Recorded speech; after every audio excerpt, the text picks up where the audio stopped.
Hi అండి. Hello, నమస్తే అందరికీ. నేను మీ జర్నలిస్ట్ గోపిని. తుఫాన్లు జరుగుతున్నాయి. తుఫాన్లు పెద్ద ఎత్తున మరి కాసేపట్లోనే తీరం దాటబోతోంది. ఏపీని ఒక ఊపు ఊపేస్తోంది. అతలాకుతలమవుతుంది. చాలా ప్రాంతాల్లో ఇప్పటికే ప్రభుత్వ యంత్రాంగం కష్టపడి ఎన్నో రకాల చర్యలు తీసుకుంటా ఉంది. అయితే తుఫానుకు సంబంధించి మనకు తీరం దాటేది ఎక్కడ? మచిలీపట్నం, కాకినాడ, వైజాగ్ ఈ తీర ప్రాంతాల్లో మనకి ఎఫెక్టెడ్ తీరం దాటుతూ ఉంటాయి కాబట్టి మరి ఈ ముంతా అనేటటువంటి ఈ తుఫాన్‌కి ఆ పేరు ఎందుకు పెట్టారు? ఆ పేరే ఎందుకు పెట్టాల్సిన అవసరం వచ్చింది? అనే దానిపైన చాలా క్లుప్తంగా సమాచారం ఉంది. దాన్ని బట్టి నేను మీకు చెప్తాను. ముంతా అనేటటువంటి పదం వచ్చి థాయిలాండ్ దేశంలో ఒక సువాసన వెదజల్లేటటువంటి ఒక పువ్వు పేరంట. ఫ్రాగ్నెంట్ ఫ్లవర్. ఆ పువ్వు పేరుని ముంతా అని అంటారంట.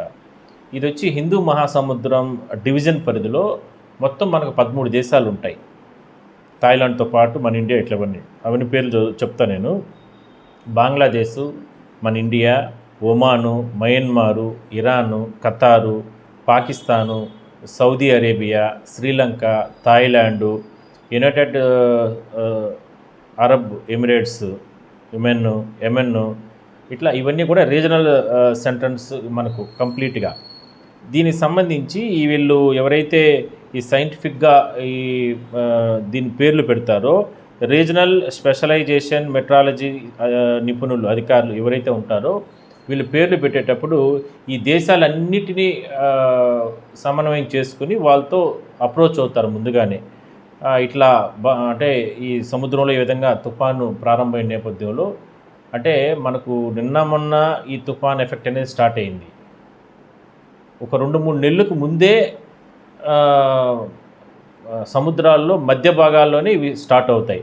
అవి ఏ రూపంలో ఎటువైపు పయనం చేస్తాయో దాన్ని బట్టి నిపుణులు, వాతావరణ శాఖ నిపుణులు అదేవిధంగానే సైంటిఫిక్గా దాన్ని అంచనా వేసి ఆయా దేశాలని ఆయా ప్రాంతాలని అలర్ట్ చేస్తారు.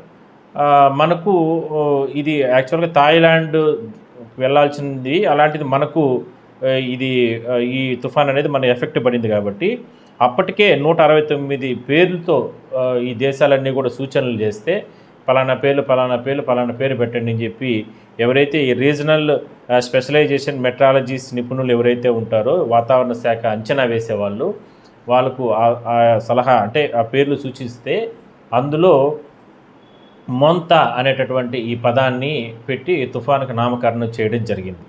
సో ఇది యాక్చువల్గా మొంతా అంటే థాయిలాండ్లో ఒక అంటే వాళ్ళ దేశంలో ఎంతో విరివిగా, ఎంతో అరుదుగా, ఎంతో సువాసనతో కూడినటువంటి పువ్వు. ఆ పువ్వుని ఈ ముంతా అనేటటువంటి ఆ పువ్వుని మనకు ఇప్పుడు వస్తున్నటువంటి మనకు ఏపీకి ప్రళయం సృష్టించేటటువంటి చేయాలని వస్తున్నటువంటి ఈ తుఫాన్కి నామకరణం చేసినట్లు కూడా అధికారులు చెప్తున్నారు.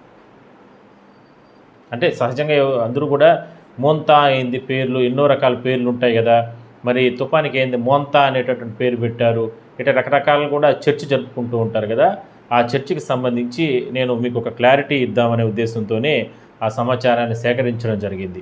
ఎందుకంటే ఒక తుఫానుకు సంబంధించి ఒక పేరు పెట్టేటప్పుడు ఏదో ఆషామాషిగా పెట్టారు.